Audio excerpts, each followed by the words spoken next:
Observe silence for a few minutes.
Om.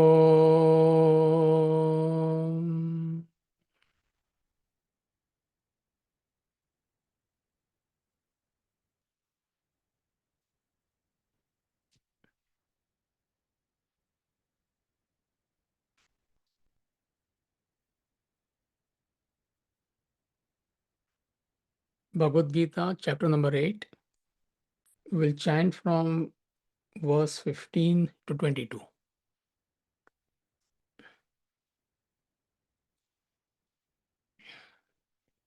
मामुपेत्य पुनर्जन्मः दुःखालयमशाश्वतम् नाप्नुवन्ति महात्मानः संसिद्धिं परमां गताः आब्रह्मभुवनाल्लोकाः पुनरावर्तिनोऽर्जुन मामुपेत्य तु कौन्तेय पुनर्जन्म न विद्यते सहस्रयुगपर्यन्तम् अहर्यद्ब्रह्मणो विदुः रात्रिं युगसहस्रान्ताम् देवोरात्रविदो जनाः अव्यक्ताद्व्यक्तयः सर्वाः प्रभवन्त्यहरागमे रात्र्यागमे प्रलीयन्ते तत्रैवाव्यक्तसंज्ञके भूतग्रामः स एवायम् भूत्वा भूत्वा प्रलीयते रात्र्यागमे वशः पार्थ प्रभवत्यहरागमे परस्तस्मात्तु भावोऽन्यः अव्यक्तो व्यक्तात् सनातनः यस्य सर्वेषु भूतेषु नश्यत्सु न विनश्यति अव्यक्तोऽक्षर इत्युक्तः तमाहुः परमां गतिम् यं प्राप्य न निवर्तन्ते तद्धाम परमं मम पुरुषः स परः पार्थ भक्त्या लभ्यस्त्वनन्यया यस्यान्तस्थानि भूतानि येन सर्वमिदं ततम्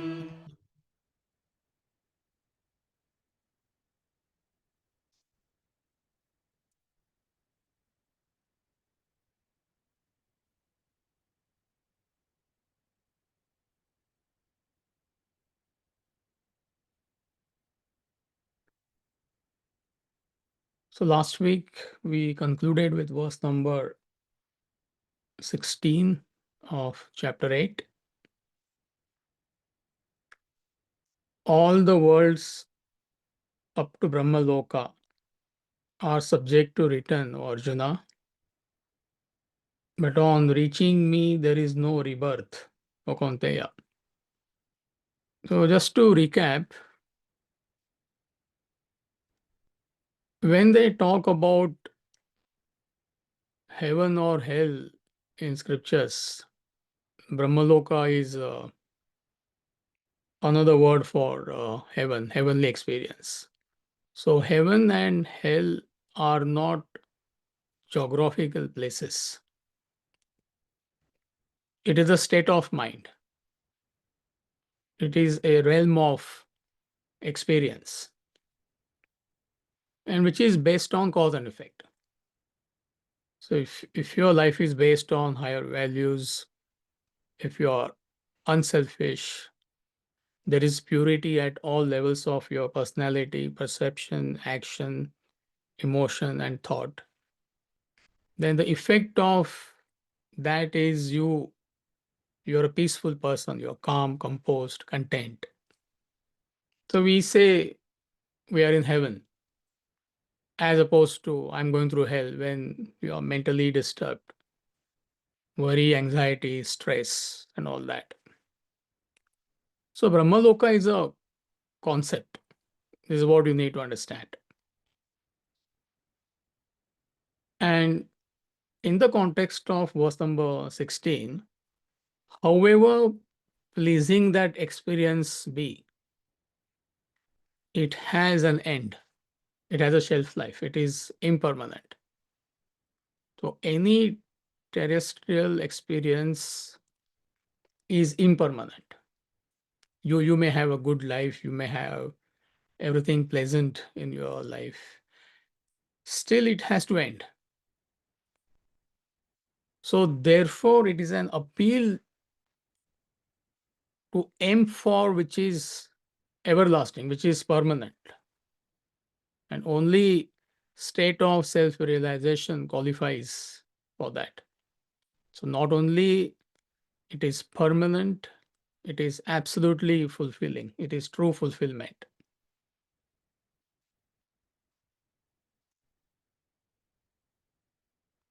So that's the appeal in verse number 16. That don't be complacent. And even if you're having a good time, then genuinely, it's not that you're faking. Everything could be smooth in your life. Number one, it has to end. And again, in that positive experience, you want something else. So that's the nature of the mind. I wish I could have more comforts when everything is comfortable. You may have a best partner. I wish she could cater to me a little bit more. If she does that, why not a little bit more? So you always want something more. And even if that experience is fulfilling, number one, it has to end. Another desire will pop up. Then you will start chasing that new desire till you find satisfaction there. So it's a wild goose chase. And what creates the whole thing is your ignorance. The whole life, we all are doing that. We are chasing happiness in the world, in objects and beings of the world. When all the scriptures they're telling us you have that happiness in you. You are a seat of infinite peace, infinite bliss. Whether you read Bible, whether you read Bhagavad Gita, Upanishad, Quran, this is a central theme of any scripture. That you and I are not experiencing that, which is a fact. And the reason for that is ignorance. Ignorance of our fullness. So we often use the word paripurna. It's a good word to learn. Paripurna meaning full, whole, WHOLE. So that's my nature, that's your nature. But we are ignorant of our wholeness, our completeness. And due to that ignorance, you experience a void, a sense of incompleteness. And you try to complete that incompleteness, that void, by chasing worldly objects and beings. And however pleasant experiences you may have in life, that void will not be removed. Even if it is removed for the time being, it's not really removed. It is short lived. Again, something else will pop up, other desires will pop up. So, therefore, the only way you can remove the void is by this knowledge. You need to understand, we all need to understand that our original nature is absolute fullness. So once you understand that, at least in theory, then you will start putting efforts by spiritual practices, karma yoga, bhakti yoga, jnana yoga, to get to that state. And even as you launch on this journey, you will find that you're having a good ride, pleasant ride, as opposed to other people. I mean, who complain of worry, anxiety, stress, agitation. So you'll be far peaceful person, even relatively speaking. And secondly, you'll be going in the right direction. So only knowledge of Vedanta, knowledge of scriptures can remove that void, nothing else. So these were the main points in verse number 16. So is group okay with this? Verse number 17, please.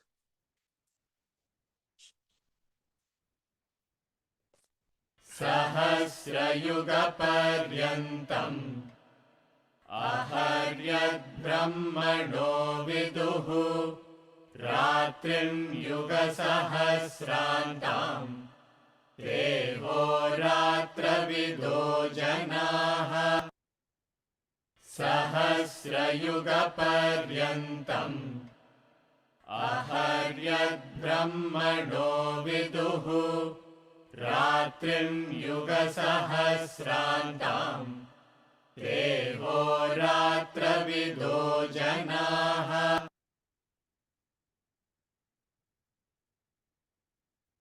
The translation, the people who know the day of Brahma, which ends in 1,000 yugas, ages, and the night which ends in 1,000 yugas, they know day and night.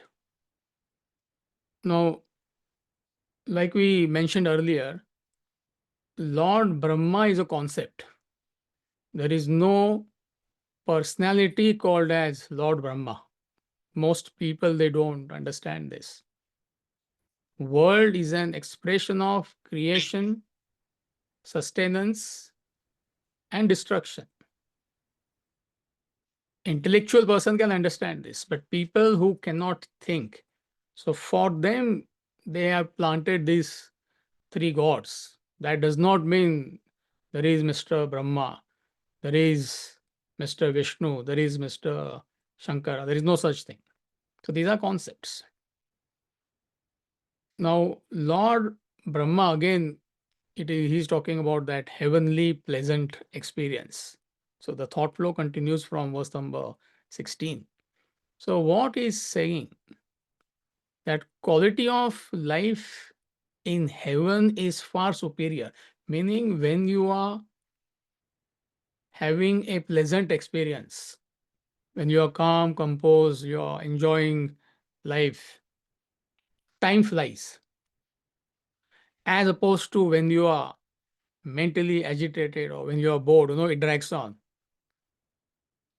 See, for example, you go on a vacation with your family for a week, 10 days, 2 weeks. Before you know what is happening, it's time to come back.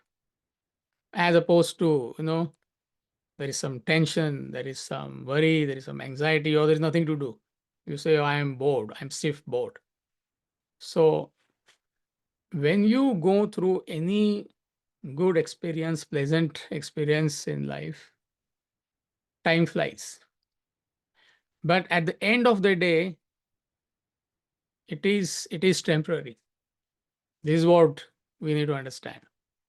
Now, they are using a concept here. They are projecting life of Lord Brahma. Again, I'm saying it is a concept just to give us a taste of what that infinity could be, which we can't understand.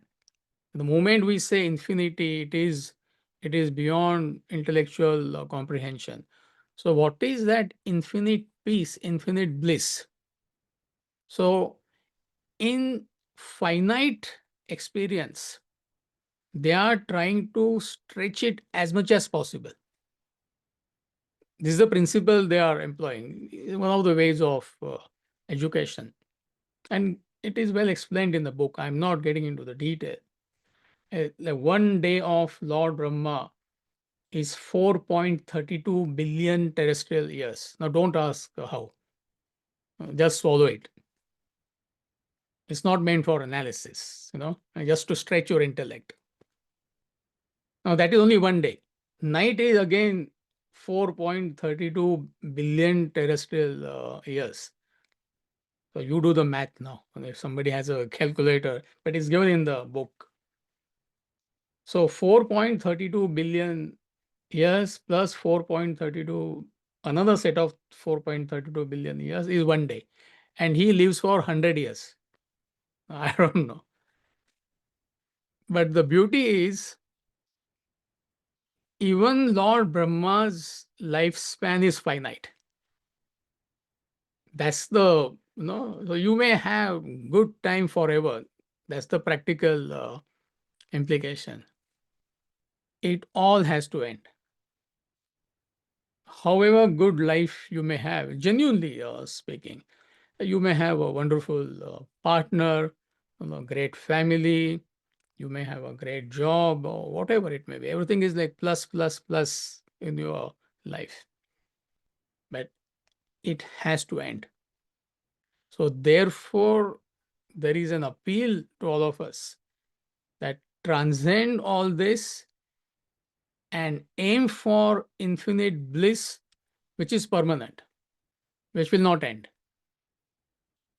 So, I mean, maybe this was a way of education thousands of years back, but it is useful if it appeals to you.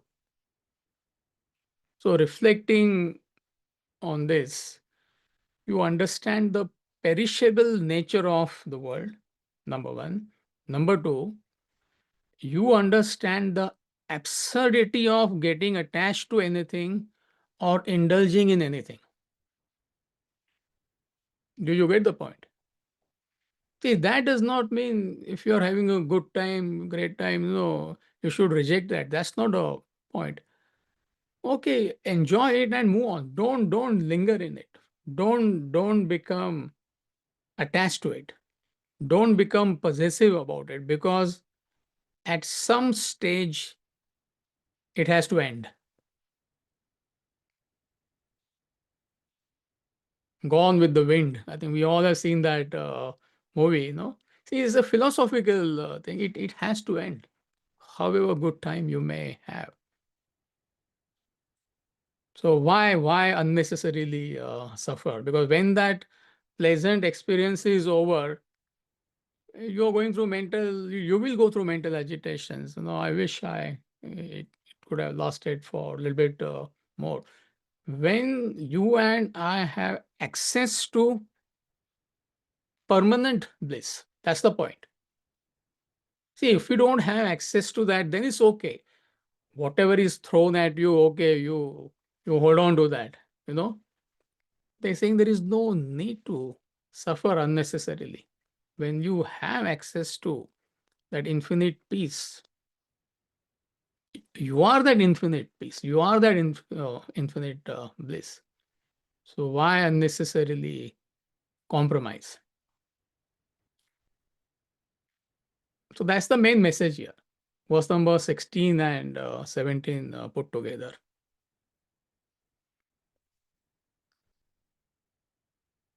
So are we okay? And you can read the commentary in the book in case somebody is really interested to know, what is the day of Lord Brahma and all that. I mean, it's not necessary. But the commentary is there in the book in case somebody wants to probe a little bit more. But the gist of it I have explained. That's what matters. The rest is all non-essential. Verse number 18, please. अव्यक्ताव्यक्तयः सर्वाः प्रभवन्त्यः रागमे रात्र्यागमे प्रलीयन्ते तत्रैवाव्यक्तसंज्ञके अव्यक्ताव्यक्तयः सर्वाः प्रभवन्त्यः रागमे रात्र्यागमे प्रलीयन्ते तत्रैवाव्यक्तसंज्ञके. Translation. At the approach of day, all manifested stream forth from the unmanifested. At the approach of night, they dissolve there only, in what is called the unmanifested.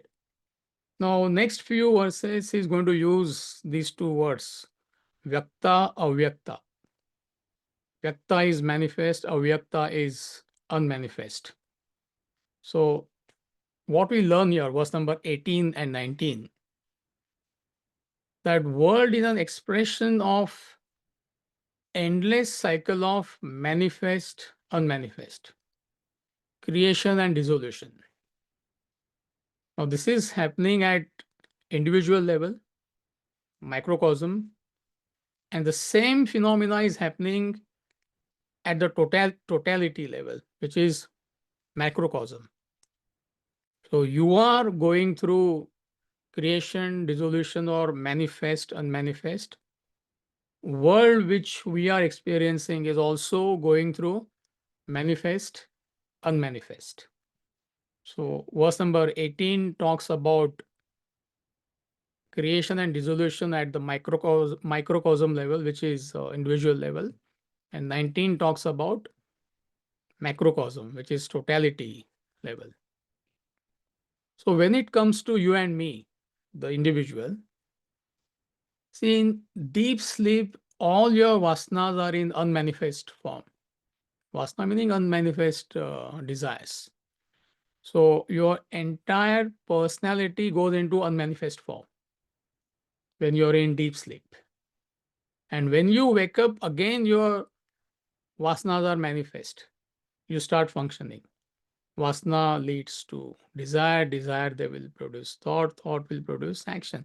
This is how you are acting. But the same person, when he hits the bed, the entire personality goes into unmanifest form. Now, whatever your vasanas are, whatever your personality is, in deep sleep, everything is unmanifest. Let's say you are in business. So a businessman is thinking about business all day long, isn't it? And when that businessman he goes to sleep, all his vasanas meaning desires, they go into unmanifest form. But it's there, business vasanas are there, they're not gone. The moment you wake up, what happens? All the thoughts come, whatever it may be. Another person could be, I don't know, in sports. Like he's a professional golf player. So all day long he is thinking about golf, golf, golf. But when he goes into deep sleep, all his vasanas, the entire personality goes into unmanifest form. And same thing is happening from birth to birth. See, when individual dies, Vasanas are very much there. They don't disappear, but they go into unmanifest form. That is death. And when you are reborn, same vasanas, they start manifesting slowly but surely. See, that is why you find every individual is different, every child is different. And you don't see those tendencies, those desires early in a child. Of course, you can see there is a glimpse here and there, but why every individual is different? So by the time you are 10, 12, 14, 15, your vasanas are fully manifest. They were always there, but they were in unmanifest form. So at individual level, you are going through this cycle unless you eliminate your vasanas, your desires by this knowledge and reach a state of self-realization, then you can come out of this cycle of manifest and unmanifest. And if you observe the world, same thing is happening. Like when fall happens, fall season, all the leaves are gone. It's fascinating. The grass is dry. Absolutely, there is nothing for 4 months, 5 months, or whatever. Comes spring, and suddenly you will find slowly those tiny leaves, they start coming. They look like a dot initially on the leaves on the tree, and within week or 2 weeks time, the whole thing is lush green. Same thing is happening at cosmic level. See, slowly we are extending. Like stars and galaxies, they dissolve, they disintegrate, they have a life. Enough documentaries, they have actually captured that. The galaxies are being born, or one galaxy is swallowing another galaxy. Stars, they have a life. The sun, our own star, at some stage it is going to go into unmanifest form. It takes billions of years, but exactly same thing is happening. And again, the whole thing comes back. So now, what we learn from philosophical point of view, that this manifest, unmanifest has been happening forever. Is nothing special about you and me. That is my life, that is your life. That's the way the world functions. And also, our attention is drawn to this phenomena. It's like amazing, if you really observe the world, observe universe. When you start with fall season and spring season, that itself is amazing. Oh my God, where are all these leaves? Oh my God, they have come back. From where they came back? Now, slowly you can extend your vision. You can watch these. There's some fascinating documentaries we watch in the Vedanta Academy on universe. It's amazing. So you are left with that feeling of wonderment. Oh wow, my God. So the word which we use in Sanskrit is Asharya. Asharya, Asharya. So wonderment, wonderment. So your attention is drawn to this phenomena. See, otherwise you are completely wrapped up in your personality. You get the point. You're so caught up in your life. The word which we use is samsara, terrestrial entanglement, that you don't have time to investigate life and question. So they are helping us to investigate, they're helping us to question. And number one. Number two, this is how you develop objectivity. That is by observing. When you're observing something, you're objective. As opposed to you're not observing anything. You're completely caught up in your personality. See, no creature can observe except us, except human being. Only as a human being we have a capacity to observe, and then we come to then we question, and then we come to the conclusion. Oh wow, the leaves are shedding, again they come up. It's an observation. you observe at the world, universe. Oh my God, the stars, they have beginning and a death. It's an observation. So when you start observing, you develop objectivity. So it is easy to observe things to begin with outside you. This is how stars function. This is how universe functions.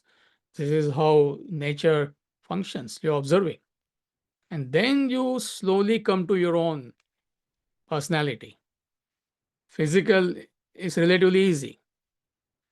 My body has to change. My body is changing. What it was 10 years back, now it is not the same. It's an observation. So you understand that world is constantly changing. Then you observe your emotions and thoughts, which is slightly difficult because you have to go within. But the principle is same. So by observation, you delve deep into your personality.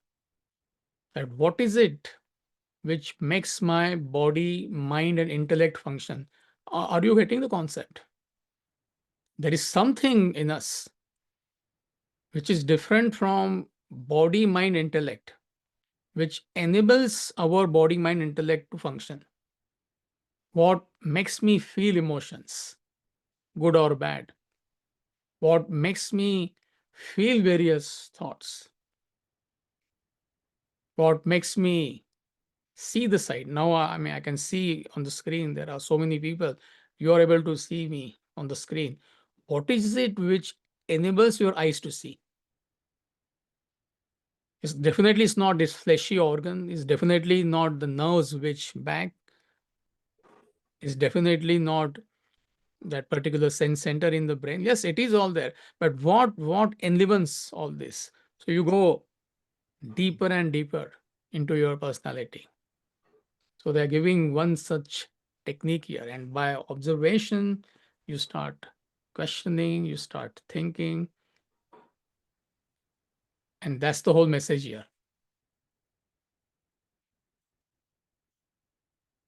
Are we okay?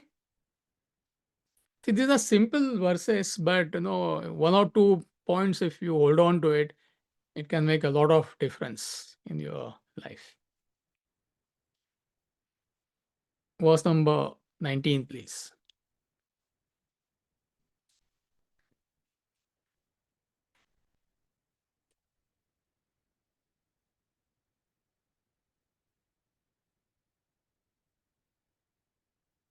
भूतग्रामः स एवायम् भूत्वा भूत्वा प्रलीयते रात्र्यागमे वशः पार्थ प्रभवत्यः रागमे भूतग्रामः स एवायम् भूत्वा भूत्वा प्रलीयते रात्र्यागमे वशः Partha प्रभवत्यः रागमे.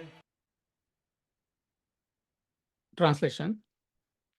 This multitude of beings being born again and again is dissolved helplessly at the approach of night. O Partha, Arjuna, and it streams forth at the approach of day. So, verse number 18, he talked about manifest, unmanifest from individual level. Here he's talking about from the totality level, which we already discussed.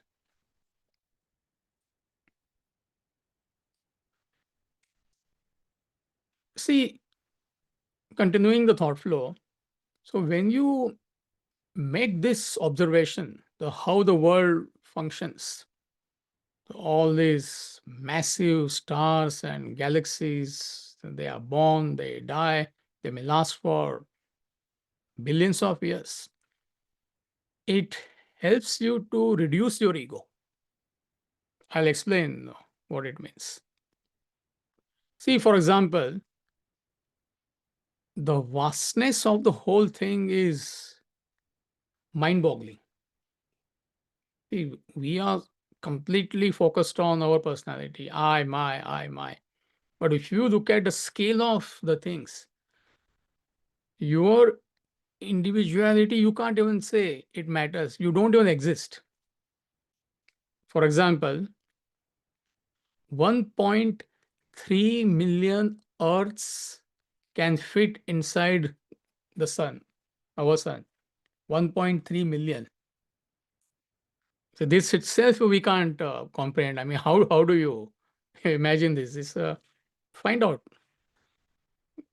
Google and find out. There's so many scientific documentaries where they talk about it. 1.3 million Earths can fit inside our sun. And there are 100 to 400 billion suns in the Milky Way. And our sun is average size. 100 to 400 billion stars are there, suns are there in our galaxy, which is called as Milky Way. And there are billions of galaxies, billions and billions of galaxies. Now, where are you and me in the universe? Earth itself is gone. Okay, Milky Way. Milky Way itself is a dot in the grand scheme of things. So, where are you and me? So you can't say you are even a dot. I mean, you understand absurdity of your life, that ego. This is what we mean. And that dot, little dot, or not even a little dot, is making so much of noise all the time. I agree with you. I don't agree with you. My views, my achievements, my failures, my reputation, my fights. Two mighty, two powerful people are fighting. One is the CEO of a company, another is, I don't know, a well known community leader, famous in his community. I mean, it's absurd. So much of ego, so much of focus on one's individuality, one's personality. And the entire exercise is to liquidate your ego. That is being spiritual. You get the point?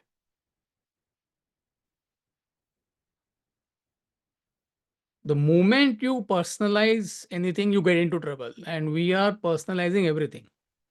So, how can there be any peace? Forget about spiritual evolution. That is too far fetched. Everything you personalize. My feelings, my emotions, my problems. You don't know what problem I am going through. I'm messed up right now. Or like my enjoyments, my achievements, my this, my that. Everything you personalize. I'm sick. You don't know what is happening to me. You can't imagine, you know, what headache I am having, temperature I am having. Will it make any news in the world? A human being is sick.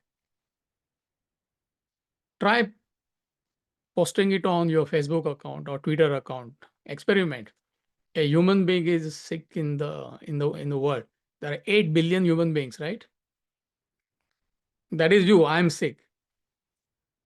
Human being is sick. I mean, who bothers? Will anybody bother? I lost my wife. You don't know what I am going through. I'm going through hell. Human being died on planet Earth. Will it make any news? What is your answer? I lost money. That's what everybody is talking about. I think Tesla share. Nothing to do with Tesla. I mean, I'm giving that example because yesterday evening somebody called me. Some context that person said. Just FYI, he's saying I lost something like $350,000. I said, it will come back. Don't worry. What goes down. But will it make any news? A human being lost $300,000. I was insulted. By who? I mean, my own wife insulted me, or my own whoever. A human being was insulted. I mean, absurd. So this is how you understand the absurdity of your life, my life. And it's the ego which creates that personality. That's the philosophical implication. Yeah, actually, in truth, who are you? You are nothing but that infinity. What is wave? Wave is nothing but the ocean. So you are that truth, you are that infinity. And unnecessarily, you have assumed a personality which does not exist. So that is ego. Ego creates that personality. Wave does not exist. Actually, wave is nothing but the ocean, but it assumes that false personality. And then it holds on to that personality. I am big, I am small, I am this, I am that. So that's the reason you remain completely caught up in your ego, in your personality, but then the same thing. And the whole exercise is to liquidate your ego. Being spiritual equals liquidation of ego and eventually elimination of ego. So one such technique. So tomorrow, if something you were to experience something unpleasant, I mean, think about the totality. I mean, where is your problem? You can't even say it exists. I mean, it's drowned. And also, you can look at the world. Fine. I mean, you may go through a bad patch in your life. There are people who have lost everything. So, what is their sorrow? What is your sorrow? There is no comparison. So, whichever way you want to analyze, the message here is you should shift the focus away from your ego, from your personality. And we all are completely obsessed with our personality, body, mind, intellect. So, that's the philosophical message in verse number 19. Verse number 20, please. Amitji, we have the universe PowerPoint. Just found it. We can project that. Yeah, please.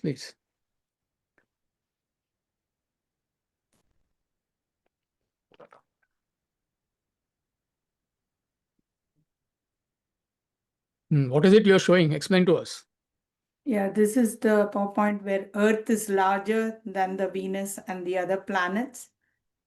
And gradually the PowerPoints will show how the Earth projects to in comparison to the entire universe.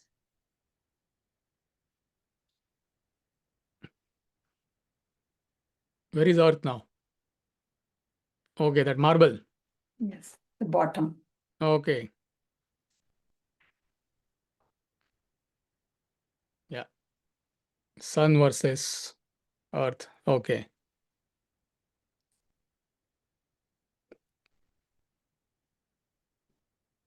This sun, right? Yes.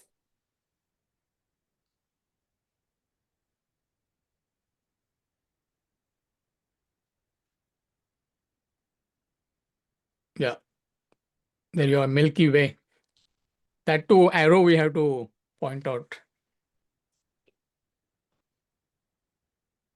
Our galaxy. Next. Do we have anything? Yeah, there you go.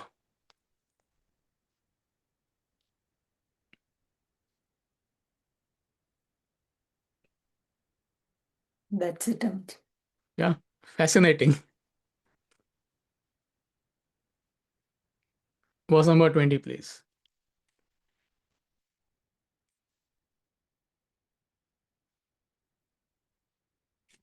परस्तस्मात्तु भावोऽन्यः अव्यक्तो व्यक्तात् सनातनः यः स सर्वेषु भूतेषु नश्यत्सु न विनश्यति.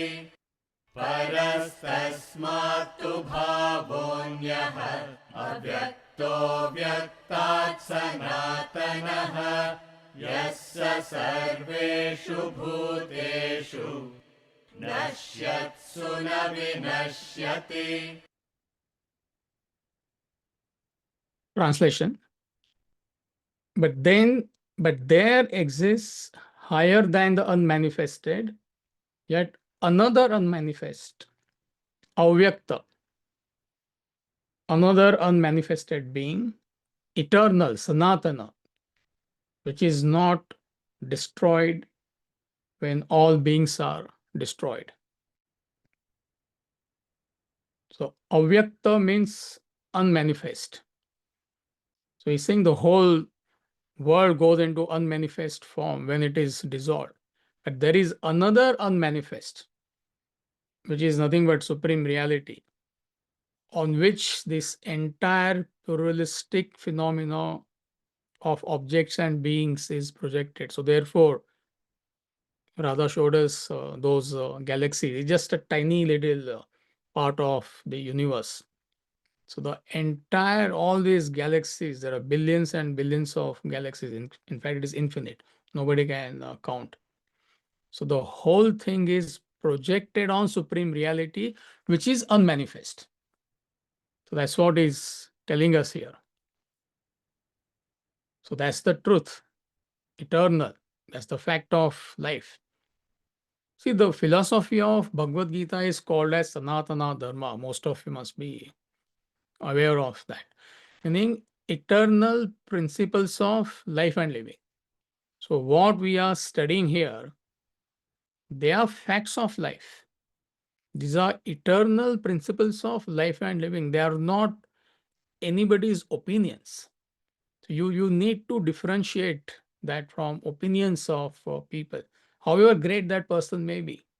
But when it comes to study of Gita or Vedanta, for that matter, Upanishad, it is nothing but a digest of knowledge of countless sages. It's not one man's, one person's opinion. It's like law of gravity. Law of gravity is not an opinion. Newton might have educated the world on that, but it is not Mr. Newton's opinion. It's a fact of life. Even if Newton had not commented on law of gravity would have existed. So similarly, our life, our relationship to the world is based on cause and effect. World is an expression of cause and effect. So it is not anybody's opinion. It is a fact of life. So that's the meaning of the word Sanatana. So coming back, so you are going through the cycle of birth and death. We already discussed that. Universe is also going through the same cycle, though it may last for billions of years, but the principle is same. Manifest, unmanifest, manifest, unmanifest, creation, dissolution, creation, dissolution. But beyond all this is what he's telling us. There is another unmanifest, which is supreme reality, upon which the entire world, the whole, all the galaxies we saw, whatever you can imagine, it is projected. It's nothing but a projection. The substratum is supreme reality. Substratum is God, which is unmanifest, meaning you can't perceive it, you cannot feel it. Intellectually, you cannot understand that. And that supreme reality has no birth and death.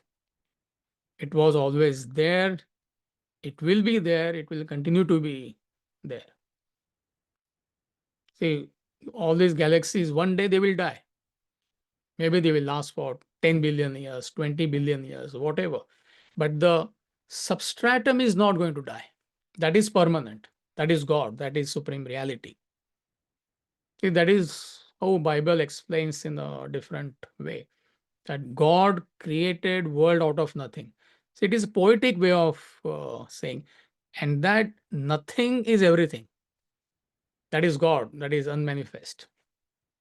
And that supreme reality, that unmanifest supreme reality is you. That's your worth. And what are you doing?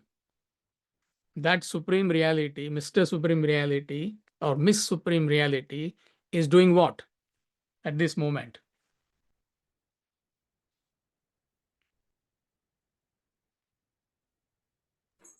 Just busy with the world. Nothing, Mhm. ups and downs and suffering and happiness.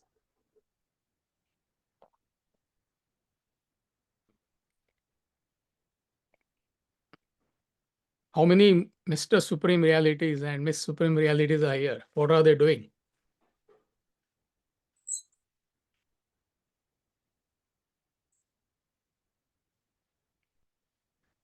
Pleading. I wanted to use the word begging, but I struck it off this morning. Actually, it's begging. Pleading at body, mind, intellect level for happiness is absurd. Oh, something has gone wrong in my life, whatever it may be. I'm terribly upset. Pleading, begging, you are at the mercy of the world. Who? Mr. Universe. So it's absurd. So that unmanifest supreme reality, that infinite reality is you. That's your original nature. But we all are begging, knocking at the doors of body, mind, intellect for happiness. Jumping with joy when something good happens. Sink with sorrow or go into depression when something sad happens. It's absurd.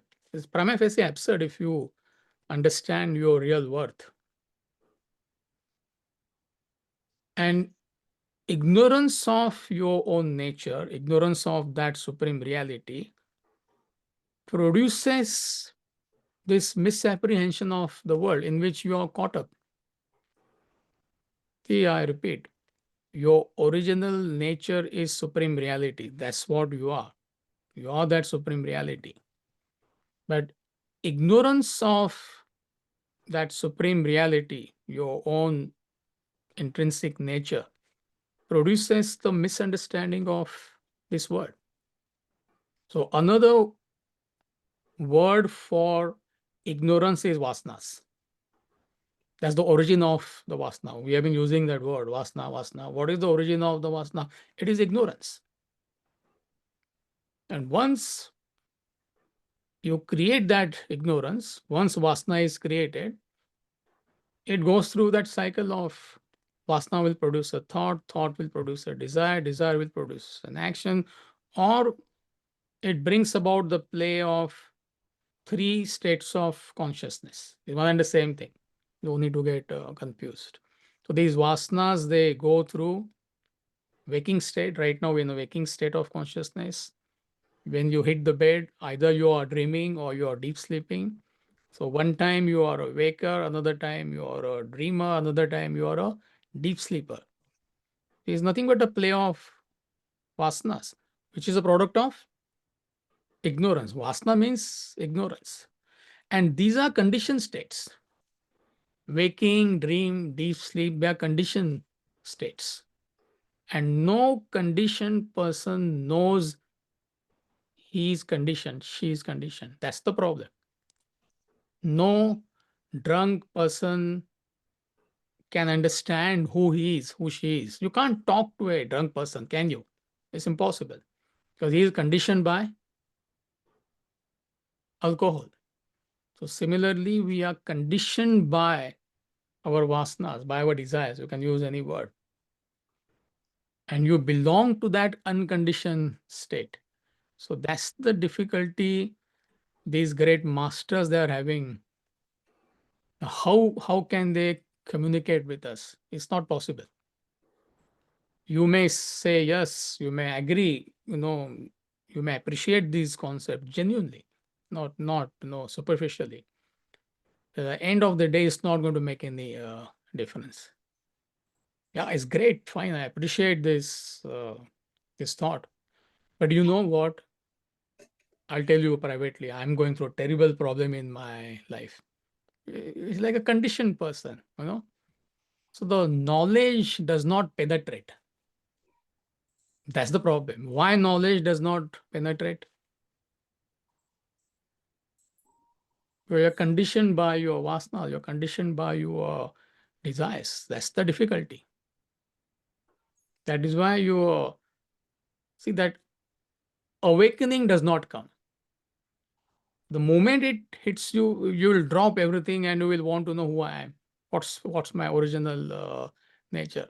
But you will appreciate all these things. And again, you will, okay, but what about my children? What about my husband? What about my this? What about my that? Finished. I mean, it's all no use. You have understood nothing. So that's what we mean by conditioned person cannot understand he or she is conditioned. Are you following the thought flow? So what do? Just stay with the subject. Don't worry. Don't worry about unconditioned state. Accept you are in a conditioned state, and the only way, only knowledge which can help you to come out of this conditioning is the knowledge of Vedanta, the knowledge of scriptures. Slowly but surely, it makes a dent in your personality without you realizing it. So, your daily association with this knowledge to begin with, your daily study and reflection is must. So if you do that, don't worry about rest of the things. Slowly you will understand what is happening.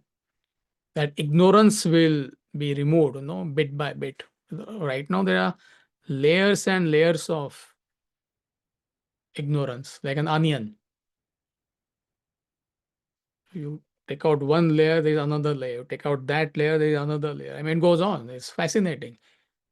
That is the state of our mind.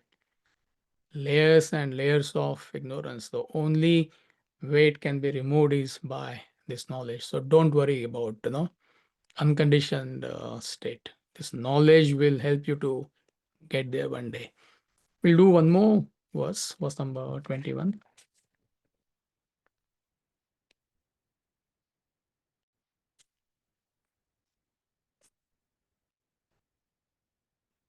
अव्यक्तोऽक्षर इत्युक्तः तमाहुः परमां गतिम् यं प्राप्य न निवर्तन्ते तद्धाम परमं मम अव्यक्तोऽक्षर इत्युक्तः तमाहुः परमां गतिम् यं प्राप्य न निवर्तन्ते तद्धाम परमं मम.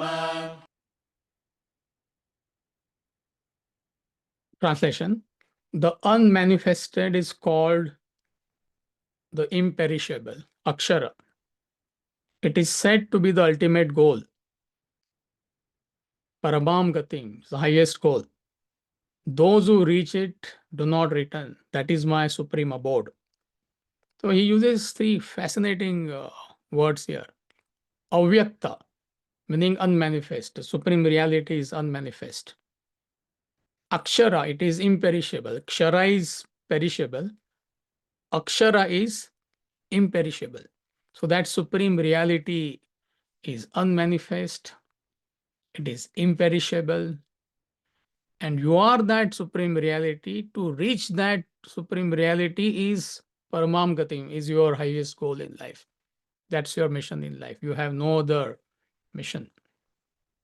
Like how river's ultimate goal is to reach the ocean, and it will keep on moving towards the ocean. It will not stop. Whatever obstacles come in the way, it will overcome all the obstacles. And once it reaches the ocean, it becomes the ocean. So that should be your aim in life. So you are that supreme reality. You are that infinite bliss. You belong to that permanent state. And once you reach that state, there is no falling back. So that's what he's telling us. Those who reach it do not regress. Once a dreamer becomes a waker, he cannot fall back into that particular dream. So once you reach the state of self-realization, you come out of this illusion which our own mind has projected. So that experience is permanent. There is no falling back. And also from relative level, it is applicable. So that should give you some comfort that spiritual growth is permanent. So if you're established 20% in these values, you will not regress, you will not fall back, provided you are established in it. If you're falling back, that means you're not established. If you're established 40% in this knowledge, you will maintain that 40% within this life, also in future. So for that, to begin with, you need this knowledge, and that knowledge has to be translated into wisdom. See, otherwise, you may appreciate this, but it will not bring about transformation in your personality. That's what we mean by wisdom. Nobody can give that wisdom to you. All these great masters' books can give you knowledge. But how you turn that knowledge into wisdom is by your own study and reflection. It is called as manana. So when you do study reflection, you get established in this knowledge, whatever it may be, 20% knowledge. And if you are established 20%, you maintain 20%. You will not go back. You will not regress. So just keep putting efforts to become a better human being throughout your life, isn't it? Why worry about state of self-realization, which is nothing but 100% self-improvement? We keep on saying this. If you're at 20%, aim for 30% improvement. If you're at 30%, 50%. And once you hit the 100% mark, you reach that unconditioned state. So if you understand this, you will have a purpose in your life. This is how you find true fulfillment. World will continue. There will be ups and downs. There will be profit and loss, honor and dishonor, birth and death. All that continues. But you have found your mission in life. What is that mission? That I want to improve myself. I want to become a better human being. So that's what I meant by finding your purpose and true fulfillment. Otherwise, it is not possible. You may become a richest man in the world. You may become the most powerful man in the world. You may have everything in the world. Still, you will find you're going through that seesaw. Because you are playing with toys. You're playing with the impermanent world. That has been the discussion so far, the last 3 to 4 verses. So anything from the world, everything from the world gives you that temporary kick, satisfaction. And once that kick goes, you fall back into limitations, sorrow. So these are the main points in verse number 21. So it's a very interesting analysis from verse 16 onwards. So are we okay? Is time up? Anything not clear from what we discussed today? Quick question we can take. Maybe a few minutes we have.